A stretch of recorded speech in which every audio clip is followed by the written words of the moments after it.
Herbal life છોડવાથી વજન પાછું વધી જાય છે.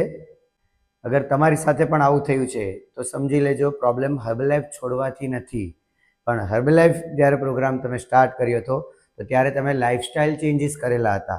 દરરોજ તમે પોર્શન કંટ્રોલમાં જમતા હતા, હેલ્ધી મીલ લેતા હતા, સાથે ન્યુટ્રિશન લેતા હતા, દરરોજ કસરત કરી રહ્યા હતા.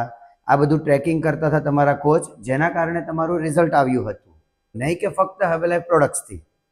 જ્યારે તમે હર્બલ લાઈફ પ્રોડક્ટ્સ છોડો છો ત્યારે પણ સારું ન્યુટ્રિશનવાળું ઘરનું જમવું, જંક ફૂડ અવોઇડ કરવા અથવા વીકમાં એકાદ વાર ખાવું, દરરોજની 7-8 કલાકની સારી ઊંઘ લેવી, યોગ્ય માત્રામાં પાણી લેવું, રોજ 1 કલાક ફિટ અને તંદુરસ્ત રહેવા કસરત કરવી. તમે પણ આ આદતોને મેન્ટેન કરવામાં ફેલ થાવ છો તો ડેફિનેટલી તમારું વેઇટ ગેઇન થવાનું છે. એમાં વાંક હર્બલ લાઈફનો નથી, વાંક તમારી આદતોનો છે.